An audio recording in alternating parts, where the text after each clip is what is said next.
Good morning, everybody. How are y'all today? I hope that you all have been fine and you're all moving in the right direction for your group project. Okay, so what we're going to do today, since last week we have already looked into how you can create framework, and then we moved on into looking deeper and deeper and trying to understand what is the research design. So we recapped all those things. So today, that now that you have already planned your research design, we are going to be looking at how you can administer your questionnaire. So it's time to come up and create your own design of questionnaire because you want to start your data collection. So before we move on, I have a research thought here. And this code is by David Goldberg, who is the CEO of SurveyMonkey. I want you to just absorb and see why he actually created SurveyMonkey. SurveyMonkey is a tool where you can use as a tool for your online survey, or at the same time using them to ask customer to do your survey. So he has offered two kinds of service here. So have a read and do let me know if you can see the importance of a survey or even collecting a data set. Okay, so you can see that he's already talked about having a data set and how the clients can also have a variety of demographic if they want for their research. So you can use SurveyMonkey to create your own questionnaire. At the same time, they are also able to help you because they have, look at that, 4 million users who have signed up to take part just in survey. So data is abundant. You just need to find the right source and find the right amount of funding that you have to proceed in your research. But today now we're going to be looking at how you can start creating your questionnaire. So here, another bang for you. Without gathering the data, there is no way that you can fully answer your research question and research objective, which translates to what he said. You need to have data, and data can only be achieved by data collection process. Either you're doing a qualitative or you're doing quantitative, you need data. Today specifically, we are going to be focusing on surveys, which is questionnaire, part of questionnaire. You're going to look at that, which would be a form of your quantitative data.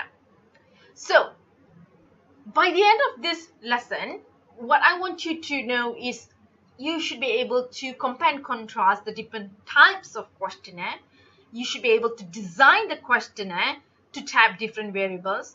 And at the same time, we're going to be looking at advantages and disadvantages of the various data collection that can be done using a survey research. And finally, you need to be aware the role of ethics that we have, especially when we start collecting the primary research data. So we're going to be looking through all these things. But before we go that, it's good to refresh your memory for what we have done the last 4 weeks, because it's all fundamental to what you are going to do today. Okay. So research design is what we looked into last week, specifically looking into the 4 areas of research design. 5 areas of research design. What is research strategy? Then we looked at to the extent of your involvement with your respondent, the study setting, the unit of analysis, and the time horizon that you have, which is also a really important element. Apart from that, we did touch on the data collection method. Okay, so we looked at qualitative and quantitative by looking at the main umbrella, deductive and inductive. So I hope that has been embedded within you and you know what you need to be looking at when we talk about this in coming classes. Okay, so now I'm going to refresh you. Okay, what were the research strategies that we looked at from inductive and deductive point of view? So the deductive case, we looked at self-administrated survey using telephone interviews, telephone surveys, lab experiment, field experiment, and quansi experiment. So these were some strategies that we looked at in depth there. But don't worry, we're also going to be looking in depth today, specifically looking at surveys. So we're going to look all types of surveys that you can do, and that has been one of the important tools where it's generally used to collect large amount of quantitative data. So survey is really a tool that most people prefer. And it's also convenient because it allows the user to do it in their time. While qualitative research, because it's subjective, remember, so it involves a lot of you being involved in the role of getting to know your participant. For example, you do an observation. There's film, there's photography, there's projection techniques, case study, ethnography, grounded theory, expert interviews, document analysis, proclisis, and kinesis. So all these things exist. We have gone into detail by looking at a little bit on ethnography, grounded theory, expert interviews, and you know what case study is, and participant observation. But when we come after the mid-semester break, we are going to be doing an overview on qualitative and qualitative analysis as well. So you will be going into even more deeper in this strategy so that you have an understanding on what this and how it's meant to be done. Okie dokie. Now we come to the main part of what we want to do today. By asking the big question, what is survey? What is questionnaire? Where do I fit? Questionnaire, survey, what is what? Okay, don't get confused. I'm now going to take you into understanding what is survey and what is questionnaire. So survey is the big umbrella, right? Survey is the big umbrella, while questionnaire is a tool that you use to conduct your survey. Okay, so survey is the big umbrella, while questionnaire is the tool that you use to collect your survey. Okay. So we are going to be focusing on how you can actually do this tool. So for survey, questionnaire is the tool in it. So that's why we are going to be looking into how you can conduct this questionnaire. First, survey is a method where you collect information using a structured interview. That could be using an online, that could be done personally, or that could be mailed to a person. So you have some form of question which is it flows in a flow, which people would say it's a structured interview. And you can use all this data to compare across all the cases because everybody is answering that particular question. And when you have specific range of information that is required, you can ask that as well. And typically it involves studying a sample of a group. And questionnaires are usually defined as a pre-formulated set of questions to which respondents record their answer, and rather going deeper by specifically closely defined alternative. So you're not going to have all open-ended question, but you're going to give them majority in a closely defined alternative. I will take you deeper into that so that you can have a look what I mean by that. Okay, while I'm going to give you some definition. So questionnaire, an interview schedule, that's what we mean in quantitative version. A printed or an online list of questions that you have, so you're giving out to the person to answer it. Survey, like I said, is the process of conducting the investigation, which involves a number of respondents. Again, questionnaire survey means you using a questionnaire. So survey is the big umbrella and questionnaire is the tool that you use to conduct a survey. Okay. Now, look at this. It's so beautiful in it. Correct? So what I want to try to say here, if social media is used to check your temperature, then surveys are used to test and validate that the meal is cooked properly. Okay, that's what you're doing. So analytics will give you, this picture looks so beautiful in it, but do you know if it's cooked properly? Now you don't know in it until you ask the person and ask them to give you feedback. So survey will allow you to do that. So you send out a survey and say, after testing this, what did you feel or what did it happen? Okay, so now I'm going to give you the big umbrella. So you do need to make sure that you are here to evaluate your data gathering strategies. So you do need to make sure you know that what strategy that you are going to be using, and that strategy needs to fulfill all this factor. Doesn't matter it's qualitative or it's quantitative, both has to be answering all these questions. So first, you need to ask about validity of the question. Will the data that you use, okay, allow you to answer your questionnaire? So if you're doing a survey, does the survey reflect the answer that you want? And then you move on. Look at the reliability. Does the data that you have collected is accurate? So if you are creating a survey, then you do need to make sure the questions that you ask are accurate and you are not giving any misinformation within it. Appropriate? Will the data that you have collected access the right person? So are you giving your questionnaire out to the right person? If you're interviewing, are you asking the question to the right person? Next, amount of data. How much do you need to collect? You should know. Look at the question. Look at the number of people that you need. So by creating a questionnaire, you actually can have an idea of amount of number that you need to collect. So keep that thought. And next week we are going to do the calculation. Right now, when you start creating a questionnaire, you need to be aware of how many variables that you have and what kind of questions that you want to create. Flexibility is very important. Can you change in your pilot study? Okay, so if there is a feedback that's coming through from your respondent saying that I really don't understand this, do you have enough flexibility to make the changes and adapt into the process? And we looked on after that, cost is always another important thing. Are you going to give them an incentive? Especially if you are doing a qualitative research, you do need to consider an incentive because you're talking about a person spending an hour time with you, talking with you, and you probing them. So you do need to give them some form of incentive when you do a qualitative research. It is also advisable to give for a quantitative research a small token.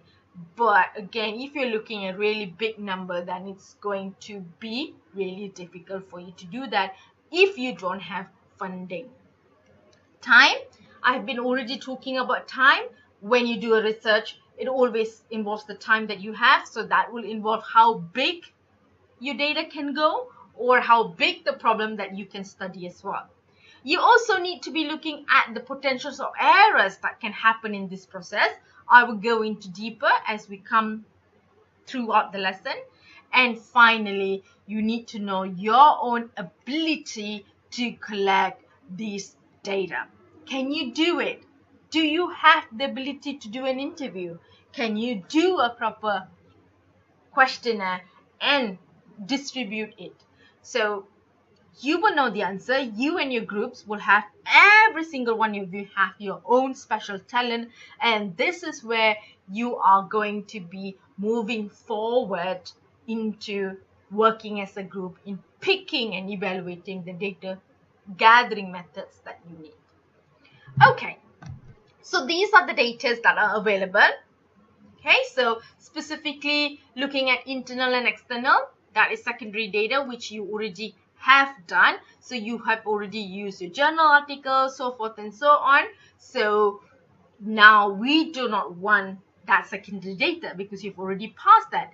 You are moving now to primary data where you have this qualitative and quantitative, where specifically today we are looking at survey data. So these are all the ways that you can collect data, and you need to know which way that you want to go. All right. So, like I said, we're going to focus on survey. So we're going to be looking at types of questionnaires that you have and how can you start to create one. First thing that you need to know that there are various types of questionnaire. Okay, two big umbrella. One is self-completion and one is interview completion. Self-completion is where you give it to them and you give certain days and they a certain time period and then they complete and they give it back to you. Why interview completion is where you talk to them either via telephone or face-to-face and ask them the question that you have printed. So two ways about going about it. One gives the respondent privacy to answer, and one you are actually making the respondent to have clear picture of what you are asking. So there are pros and cons in doing whichever method that you choose. You should be able to explain why are you doing this way. All right, so we will look into details into all this area now. First, you have household type of questionnaire which is given. Okay, and household types of questionnaire, like I mentioned the other day, sensor is one of them, or specifically looking at some area. So when you do household type of questionnaire, you want to actually look at a whole population. Because of that, your response rate is high. At the same time, they could also involve high time and high cost as well. And then we have street questionnaires, which mostly what we will do is we will do a street type of questionnaire where we go to this location. Let's say if you want to study about shopping malls, the effectiveness of shopping mall and their marketing strategy, you will go to a shopping mall that you have chosen and ask them a question. And it's tend to be more on interviewer focus because you are there to speak to them. But of course, at some point of time, it will become more respondent completion as well, depending on how you inform them what you want to do. And that cost could be medium, and at the same time, because you are at the street, your response rate might be medium as well. So you just need to double up your effort in asking the question. Telephone, oh, this is really tough in it. Sometimes I say when I research, hello, do you have time? I say, no, I don't, because I know people are already going to be asking about some kind of promotion. So you as an interviewer, if you're using telephone, then you do have a slight challenge here with now all the direct marketing that is going on. How are you going to project that you are asking them information? Okay, so the response rate is usually high if you are able to capture them, but it is also currently falling because of too many direct marketing coming through, so people are just saying no. Mail, it's cheap, you only need stamp charges, but however, not many people tend to respond mails this day. I'm asking you, how many of you still do receive mails? How many of you still have a pen pool or parents writing you letter? No, it's mostly now done online in it. Send an email, WhatsApp, iChat, everything is much more personalized, and mail is definitely falling. So that's an issue for you to consider. We now moving on to e-surveys, which have been really popular, and I believe in our current circumstances today, you are going to be doing an e-survey. It's cheap because you have a lot of free platforms and paid platforms for you, but I'm not going to ask you to do a paid platform. Google has Google Forms, which is a really good platform, and if you want to use SurveyMonkey, they do give you free for certain numbers of questions that you have. So basically, you do need to know what's your question, and then you can pick your database that you want to use.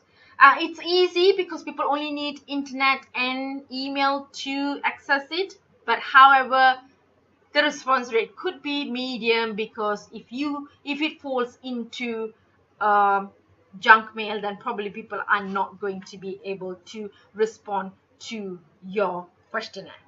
Okay, then there's on-site and there's captive as well, which has its high-end, medium and cheap cost rate in it. We hardly use captive, but you can do that if you have an organized group. Why on-site is where you go to the site and select a few groups of people and do it. Okay, now since we're already talking about survey and the response rate, so I'm going to bring you into response rate. So there are three types of response rate that you can actually look at. One is non-contact response rate, where you thought that was a potential, but unfortunately there are a number of group of respondents that it was reached. Then you have to look at refusal rate. So we do tend to record refusal rate because you do need to say how many questionnaires you distribute and how many you did not receive. So you do need to keep a record of this because you will have to report this when you do your findings chapter, right? So refusal rate is how many that you collected and how many did not want to do your questionnaire or participate in your survey. And incidental rate is that those people who you have contacted and who are qualified within your context that you have. But mostly for our recording, we will record refusal rate. So you have the whole world here and you have your response rate that you have to consider as well. So again, like I said, the mail survey, okay, is it's really long lead time as well, because you're talking about the mail, you're talking about the effectiveness of your mail office as well. So you can see how long of a time that you need to get your mail survey. So something for you to consider when you want to do your mail survey. Because of this, you need to consider how you can improve your completion rate. What can you do to improve your completion rate? So when you want to give out a survey, always inform them some advance notification, send them a reminder, ask them nicely, give them the right direction, how to return, where to return. This is always a really good point, monetary incentive. People do respond when you have some monetary incentive given. Also, if they agree to participate, just tell them, could you kindly return a questionnaire within a week or so. So you have to remember, as a respondent, as a researcher, you have to be kind and courteous to anyone that you plan to approach. Okay. Also, always promise them that any of the personal details were not asked, and you will promise that the responses will only be used for research only. Okay? So again, appeal. Think of strategies that you can appeal to them. Even if it's your best friend, just be kind. Please help. It was my grade. How you can be persuasive is really important here. Okay. So now delivery modes. Okay, if you're doing a self-administrated survey, how can you deliver? You can use your mobile app, you can use your messenger, you can use computer, you can mail, you can use a courier, or you can intercept your survey as well. So whichever mode that you choose is fine, as long as you have access to the matter as well. While you are deciding that, you also need to consider the factors. So first thing first is cost. How are you going to access your sample size? What is the time constraint? What are the topics that you are going to cover? And how are you going to keep the data and information with anonymous? You need to give them that anonymous thing. If you ask them name, in survey, unless it's a qualitative research, then you have asked them permission, right? So you do need to consider all these things when you do. Just remember, personal information is highly sensitive, and we do have a PDPA Act in Malaysia too. So have a look on all this personal information before you even put that out in your survey. Okay, so what are the advantages of doing self-administrated questionnaire? Of course, you can get to access inaccessible participant, especially if you're doing online. You can give out emails, so you can even interview people in Japan, Korea, because you are doing a survey while you're online. Incentive, that's always a good way to move on. People will answer. It's of course a low cost for you because you have a lot of free databases this day being able to assist you in creating a good survey. Wide geography coverage, that's really true, because you can email to anybody. You do not need much staff, so it can be done within your group of 4 members. So each of you can collect certain number to achieve your minimum sample size. And of course, because of anonymous, that will give a great advantage for your people to respond. On top of that, you are going to give them time to reflect the answer. So instead of rushing them, they can have a look at it and they can reflect and answer on the time, within the time period. You can also use a complex instrument and scale, but reflecting it in a very easy manner. Surveys are always easy because you can do rapid data collection.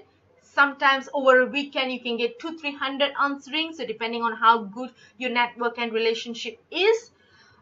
Beauty of today's survey is that you can have visual or audio when you use an online survey, and survey also allows you to do multiple sampling, so you can send out to multiple groups of people using one survey. Okay. On this other end, of course, there are disadvantages. The disadvantages is if people have access, people don't really use much, not only mobile phone, but we are talking about internet. There are certain places where there are still people are struggling to get access to a mobile phone or a Wi-Fi. Okay, so that might give a delay.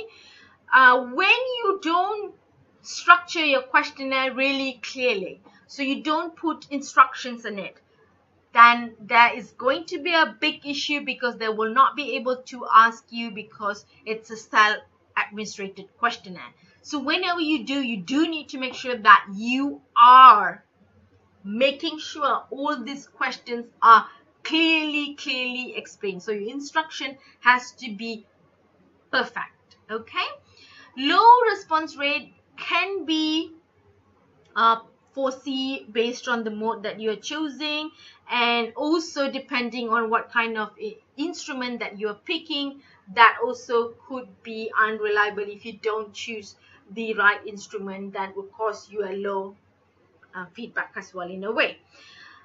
You also need to make sure whatever sample frame that you have chosen is accurate, because if you don't, it reaches wrong people, then that's going to be a big issue in your data collection, which also informs you if you have really niche sample size, then for you to get access, it might be a challenge as well.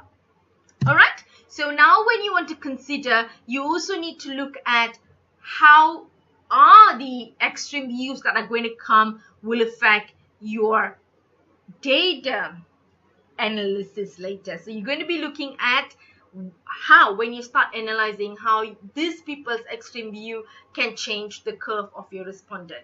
There might be some participant who have this anxiety, so they might not answer you honestly because they feel that you are judging them. So that's why clear instruction and saying that you are not going to track the answer and it is going to be done in an anonymous way and ethical way is really important. And give instructions clearly in every area that you want them to do. Okay. Sometimes if you're doing the personal as administrated questionnaire, where you are doing the interview in a highly destructive environment, could not be a good thing, because people might be rushing to go and shop and then or going for lunch, so they might not want to do your questionnaire, or if they do, they might not be answering well. So you do need to make a judge as a researcher when and how you're going to balance this. And finally, if you're doing online security, online survey, there's a big issue of computer security these days. Okay, there are hackers, there are so many things that we're talking about, antitrust. So you do need to make sure that your questionnaire is done in a very ethical manner. All right, that brings us now to a summary of what's the advantage of doing an interview based and respondent based. So you can have a look at it. And basically, when you do interview, you can get a good response rate and a fuller and a complete answer because you are there standing to talk with them. But however, that could have an issue with anonymous because you're already seeing and talking to them, so you can read the responses. Okay, so either way, whichever way that you pick, you do need to make sure that you are able to justify your method. So this is a summary of, besides personal administrator questionnaire, so there is an advantage for electronic and for mail in detail. So I'm not going to go through this, so you can just have a look at it and make a decision on which method that you are going to use, because we have already gone through in detail the advantages and disadvantages of a self-administrated questionnaire. So these are just looking at the mediums that you are going to be distributing. All right. Okay, and this is also another overview of comparative which was done, looking at how flexible your data can be in this specific manner that you have chosen. So it's going to give you an idea which is the best way for you to go about. So it's time for you to just sit and analyze and then pick and decide which one that you want to do as well. All right. So if you want to see socially desirable, so you can see people like in-home interviews, central location interviews, computer aided interviews. So something for you to ponder on what you want to do. But again, you can try and error and see what works for you, because you have a pilot study stage that you're going to go through. So that will help you now to make a decision on what you want to do. Okie dokie. So now let's move into the details. We're now going to go that you have an understanding of what questionnaire is. I'm now going to tell you how you can create it. What's the process of it? Okay. So first, you always need to start with the research questions that you have. Okay, what is the question that you want to study? After that, look at what you need. And then you are going to create your survey. Okay, you're going to create your survey here. Or if you go down the other route, is if you go down interviews, focus group, then what kind of questions you're going to create. After that, you're going to draft the design, do the pilot test, and then come up with the final design. And this is after you have your final design, this is where you're going to start your data collection, your major data collection. Okay, so pilot test is a really important stage here, which you all need to undergo that, which I will tell you why. Okay. So in a questionnaire, what you should do and how you should do. Okay, first design, determine the order that you want to present. Okay, write a letter. Okay, you need to have a cover page telling them what you want them to do. Test with a small group, which is a pilot test, and make sure that whatever method that you're choosing, it's being written, and plan how you can deal with these non-responses. And after that, you're going to conduct validity and reliability tests, which will come in next week's lecture. All right. So first step is questionnaire design. Now you want to design a questionnaire. Okay, you have your Word document, you know your research question. So there are 5 steps that you need to go through. First, what's the content? Like I said earlier, you need to know what you want to ask, what form of responses you're looking at, how you should word it, what's the sequencing, and always having a cover letter. So these are the 5 steps that you do need to consider when you want to start your questionnaire. First, what do you want to ask? What kind of content you want to ask? That is really important. Okay, so you will be looking at 3 ways. One is the principle of wording. How are you going to word is really important, because that is really testing and trial. Then you're going to be looking at how you can do the measurement, and finally the general setup of your questionnaire. everything is interlinked. So these are the basic contents of your questionnaire. You do need to have every single thing which I mentioned here to come up with a good questionnaire. Right? So that's the questionnaire. We are going to go through into every single thing. Now, first thing, questionnaire content. You need to look at your framework now. That's the first thing you need to do. Open up your research framework and see how many variables you have. And every single variables that you have in your framework needs to be answered through your questionnaire.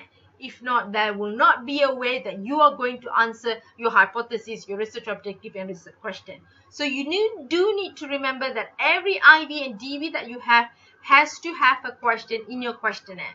Most of your seniors tend to do a mistake where they do have questions for your IB and they forget the DB. So please remember, every single question, all the constructs that you have in your framework has to have a question in your hypothesis.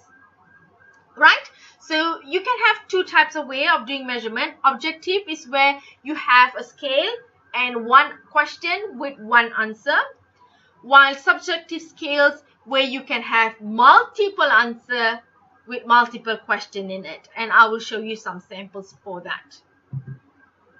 Okay, now you know what are the ways. Now let's look at the format that you're going to ask. Okay, so looking at the type of one question, multiple question, you do need to look at how are you going to answer them.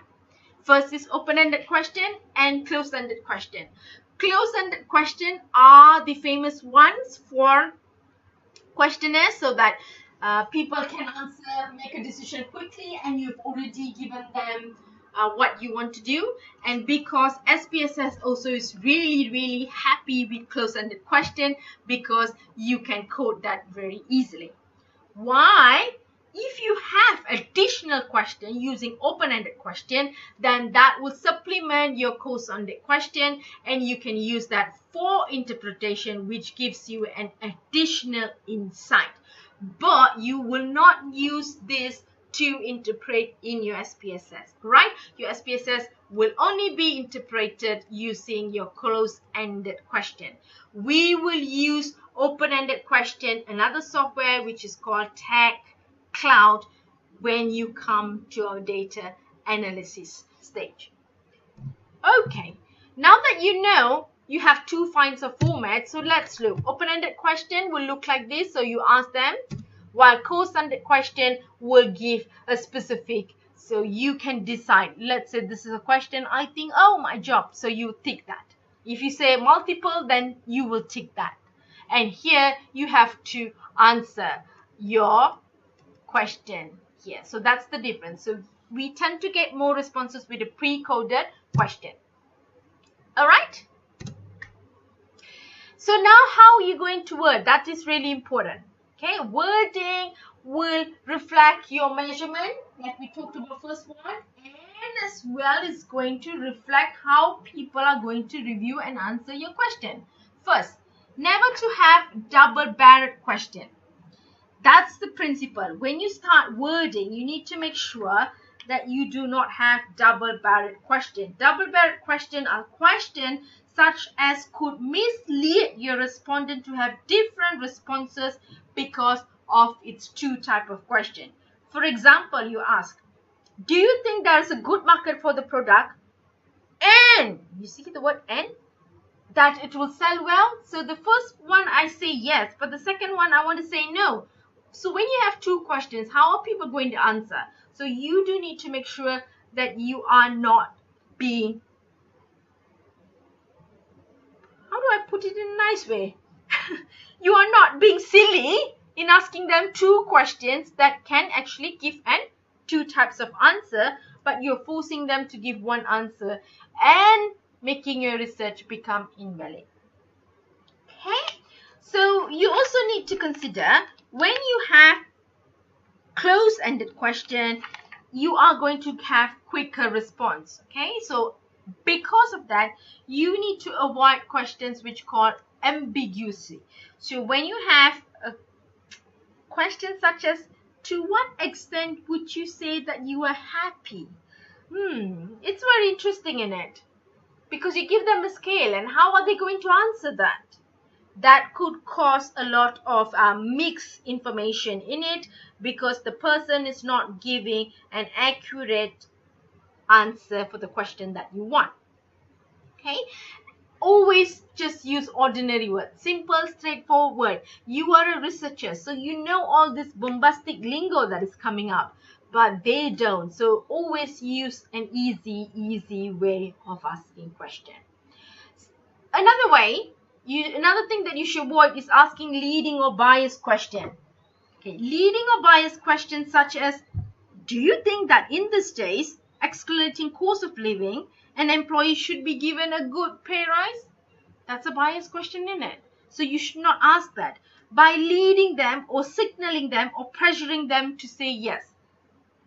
So that is a big no, because you as a researcher should be neutral.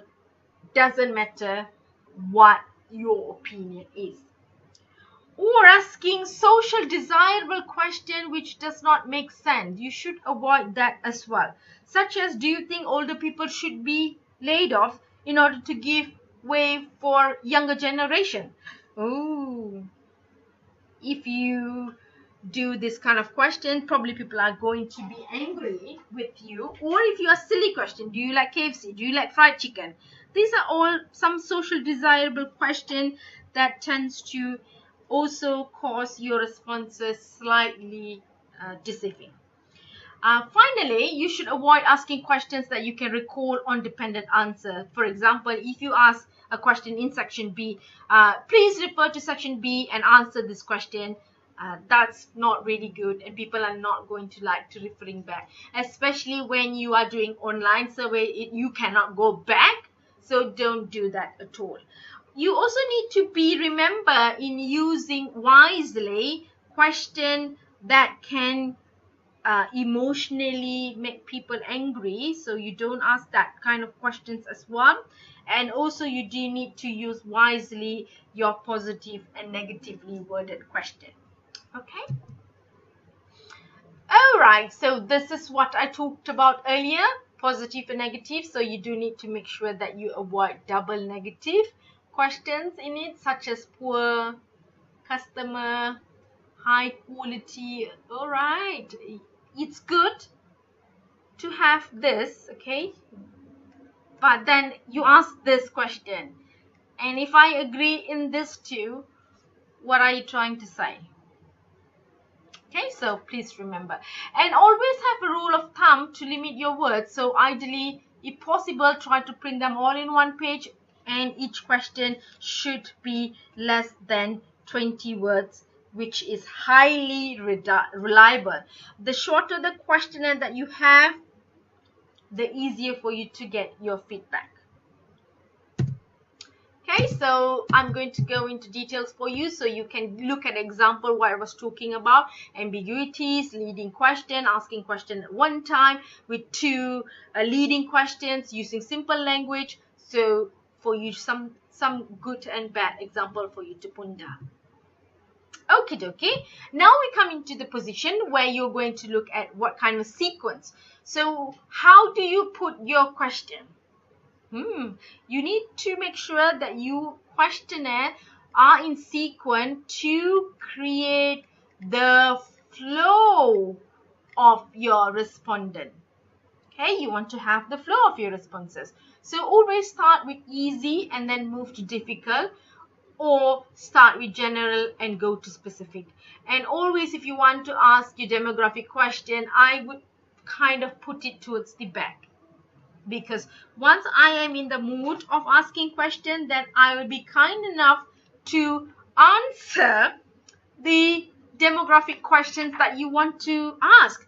But if you asked it in the very beginning and you ask, what's your education level? Some people might get agitated and they might not answer your questionnaire truthfully, which will end up in having high skewness later, which will reflect on you not doing a proper validity and reliability. So everything is interlinked. So creating a questionnaire is equally important step as well as running your data.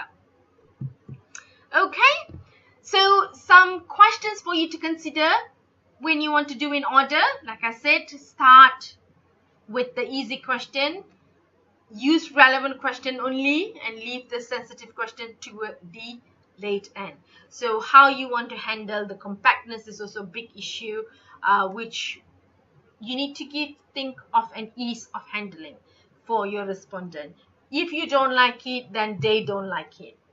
Okay, some of the characteristics that you can ask for your demographic is gender, age, economic status, occupation, income, marital status, house group type, life cycle, ethnic group, residential location, trip location, housing information, and transport that they use, if it relates to your study. These are general questions that you can ask without invading the privacy of that particular respondent that you're looking at. So now we're going to look at if you have scales that you want to create, okay? So this goes back to the first one. If you have attitude and opinion question, what kind of scales that you can use? Okay, so there are so many scales here. Open-ended, which is simple, direct, that means they are asking direct. You can give checklist, you can give ranking. And Likert scale is one of the high-end scale question which we would like.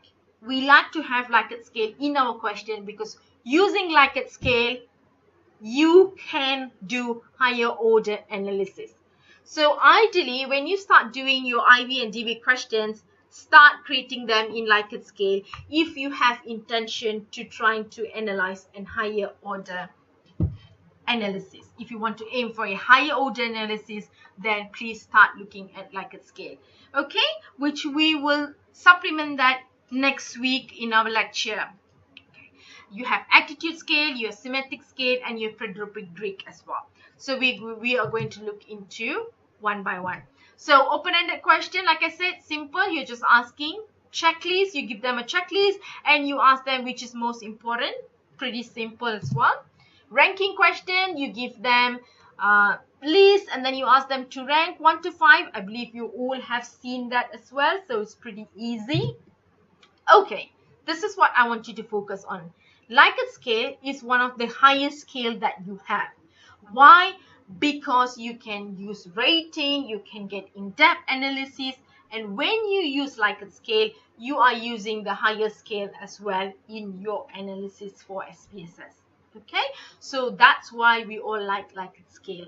So when you use Likert scale, please keep in mind to use an uneven number of scales. So this is 5. So you see 5 is uneven because you want to allow neutrality in it. When you ask 4, people are going to be difficult. So 5-point Likert scale is the most common one used, but there is 7-point and there's 9-point, but I don't think so you need to go into 5 and 9 unless you have justification for that. If not, 5-point Likert scale is good enough.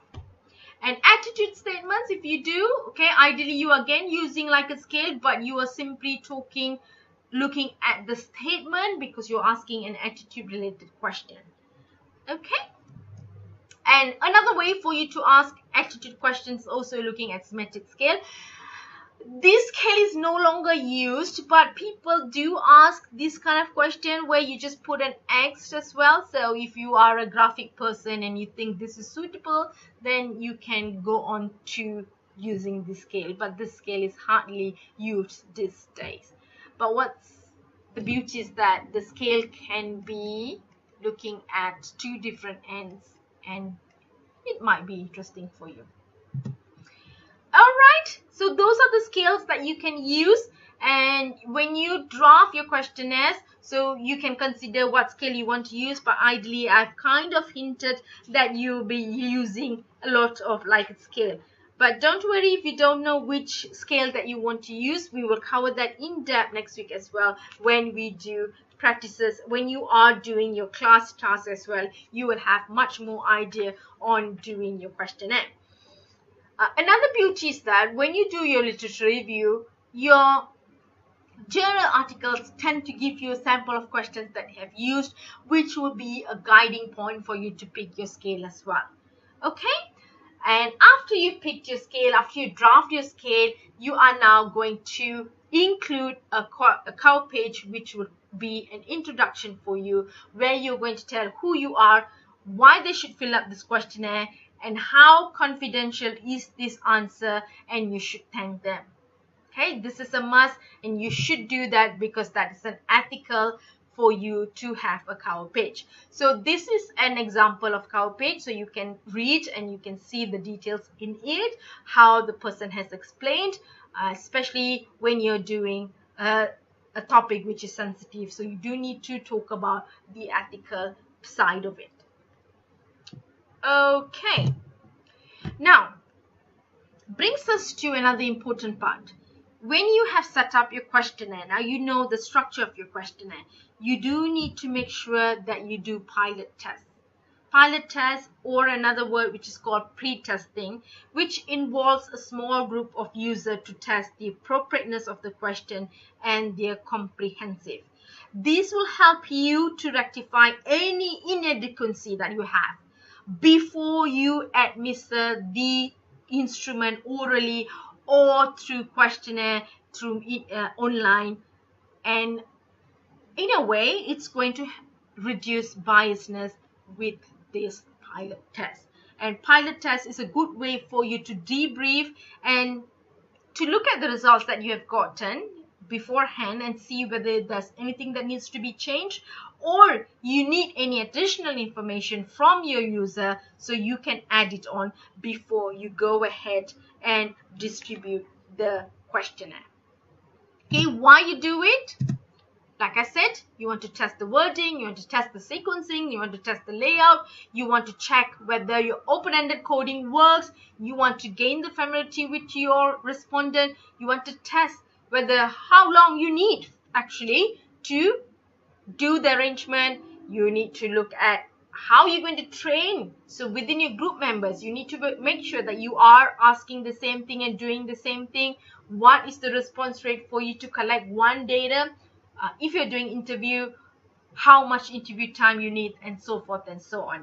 And then you can actually test the procedure beforehand. So you have a small data, so you can run a pre-testing, look at the findings and see if there is anything that you need to do. When you do pilot tests, you are also increasing your validity of your research.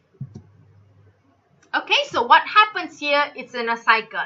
You're going to create a questionnaire, go and ask your respondents to read it and see whether they can decode the question as they need it. So they will answer it. And if they do, then it's good for you. If they do not, then you do need to rectify that. So this will help you with your validity and reliability stage as well.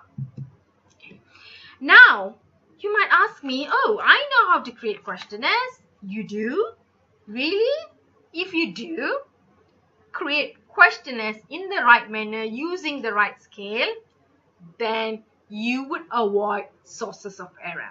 Okay, if you do, I congratulate you, but I believe most of you are still learning to create a right questionnaire. That would be the right way to say, right?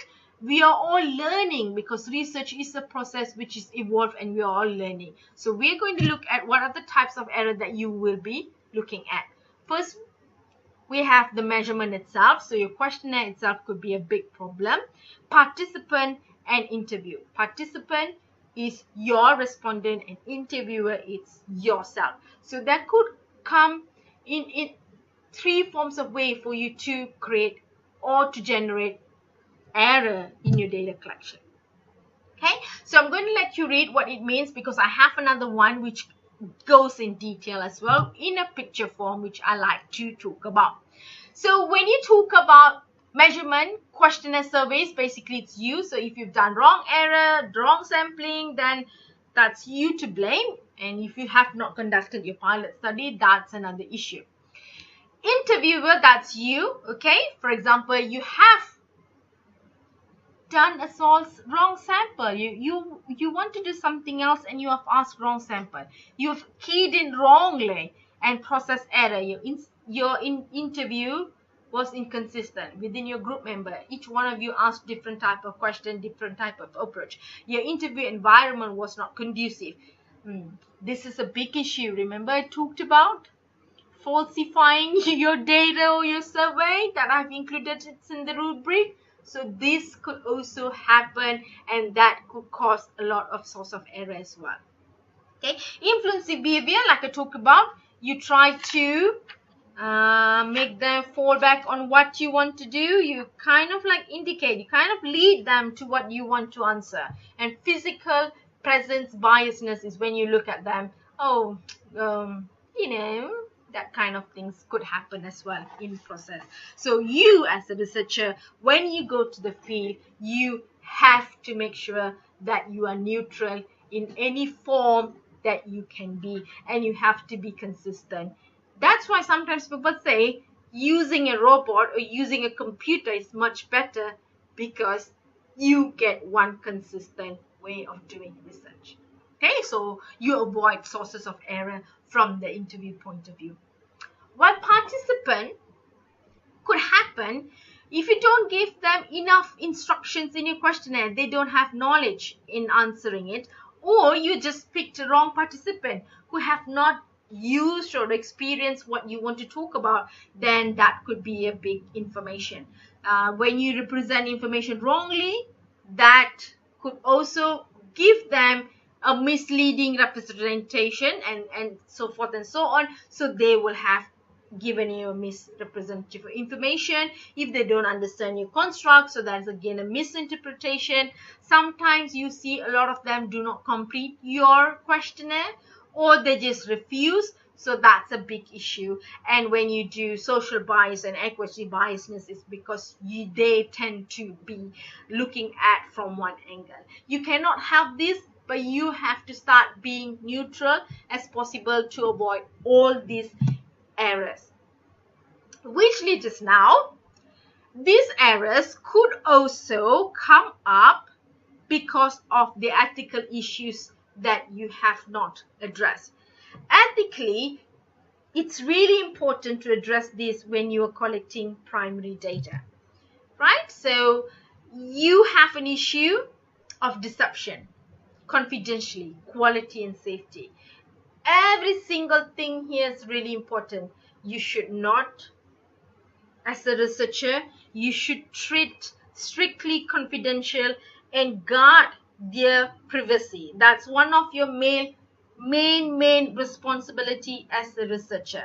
You should not be distributing the data that you have collected. You should not cheat them.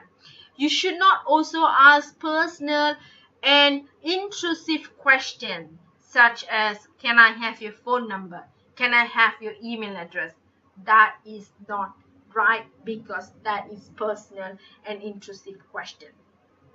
Okay, then when you do your data collection, you need to look at the quality. So you need to have right skills asking it. So you should not violate anybody's self-esteem or self-respect of your respondent in your questionnaire. That should not be violated. You should not force anybody to respond to your questionnaire. It should be voluntary. So that's why you should not have a deception saying that, oh, if you do this, I'm going to give you this. No, you should never do that. Okay, you should be sincere upfront with them. Also remember, when you are posting questions online, okay, that's an issue of safety, but in today's world there is an issue of spam. Okay, so if you're looking at online where you are posting invitation in social media, discussion group, chat rooms, it's often now considered as spam. So please make sure that you are familiar with the rules of online anti-spam legislation and guidance and guidelines. And especially if you are looking at doing an international survey, that is an antitrust which you need to also consider. Okay, and finally, like I said, deception also could relate with trying to misinterpret or trying to manipulate your data. So how could this be solved is always doing a pilot test. Okay, this is always important, so you can rectify the information. Have an informed consensus, especially if you're doing a qualitative research. Always make sure they sign and say that you have chosen, you've given them the right to participate and cooperate fully in the task ahead when they choose to respond that. All right, and on top of that, you have the obligation to be truthful to them, okay, to say what you're asking in the very beginning and not misrepresenting or giving information that you do not want to tell rightly, or as a respondent you do not want to hear. So another way is for you to go training for this. There are ways that you can train, especially if you're doing qualitative. There's a lot of qualitative training that you're doing. And most importantly, if you're doing qualitative and quantitative, you have a research ethic board where you do need to send in what you are going to do. And that ethic board will guide you through in case there are anything that you have overlooked. Okay? So look at this nature of consensus. From lack of concerns to informed consent. This is what you need to aim to obtain for any type of research that you are doing. The person should consent and give you freely the information to participate and the right to use your data. So please remember that. Okay, so this is an example of informed consensus, especially if you're doing a questionnaire, if you're doing a survey. If you're doing an interview, so you do need to make sure that you have a detailed process of getting a consensus from them. Okay, you need to have all this in written, because if not, you are going to be in trouble if any problem arises. Trouble in the sense that your particular respondent reads your finding in a journal article and say, I did not give agreement to this. How can you write my name? Then you have to show you actually have signed it. And if you don't have, then you are answerable to the ethics body. Now, how can you help, okay, to gain data? How can you increase? Okay, make sure that you are familiar with the organization that you want to do. You allow yourself sufficient time, look into your existing context and how the person can help you.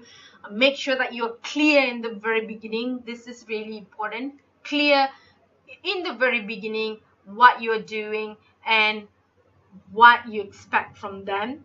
Okay, if you specifically doing a case study, then you do importantly ask permission and access if you want to interview any employee. A lot of management related question will come where you do need to inform them. Don't think just because you're studying in Sunway University you can barge into Sunway Hotel and do interview. No, please don't. You do need to write and ask permission, because it's a process that we need to respect. Despite university, despite hotel, we are under the same big umbrella, but every single one of them have their own procedure which you do need to respect, especially when you're talking about management issues or an employment issue. Okay, and when you ask this, you also could use the organization to help you, so that could help you as well when you talk to them. Use suitable language. So language is very important. Please be sincere. Please use simple language, polite language. Okay, always ask them ways that you can facilitate the reply. If they have any difficulties, how you can help. Most importantly, you do need to actually engage your credibility. So you do need to show that you are a student in Sunway University and you're doing this research for a research project and it's only being used for an education purpose. Then you have established your credibility, which is why your cover letter is really important to establish this. So this is a sample of consent form, okay, for you to be including it in your qualitative research or quantitative research. So this is a simple form of way for you to do a consensus form, which you need to keep inside your collection, and that consensus form earlier would show how you can put the instructions inside. All right, Now, as we come to an end of our lecture, what I want you to do is try to look at the ethical grid. These are all ethical that you need to fulfill in a research. It's really important. Can you see the box inside? Okay, so this means these are really important one, and then it moves bigger and bigger. Okay, so you do need to make sure, very importantly, you respect them, and you give the full autonomy and serve their needs first. After that, move out, tell the truth, minimize harm, do most positive goods, and try to keep promises. Okay, so it's important for you to follow a process, and you do need to make sure that you do them ethically, and it goes on and so forth and so on.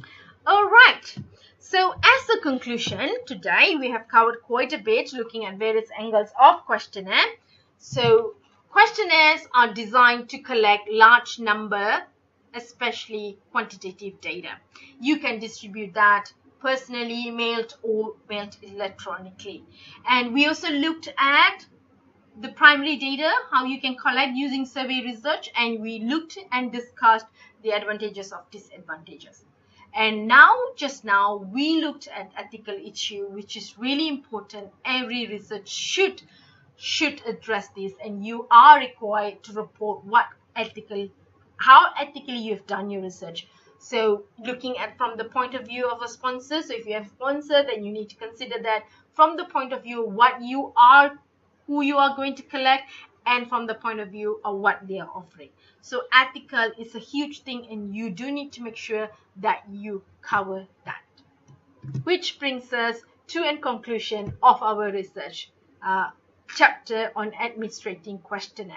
So I hope you will do all the questions that have been supplemented to you, and then we will discuss further in our discussion boards, and you have your tutorials to go to. Also, for this coming week, please remember that we are going to do our final library training, where you are going to be specifically looking at APA. So get ready to learn on citation, because citation and referencing, if not done in the right manner, is going to increase your plagiarism rate. With that note, I tell you have a good day, have a good study session, and see you in the tutorials. Thank you so much, and have a nice day. Take care. Bye bye. Drink a lot of water.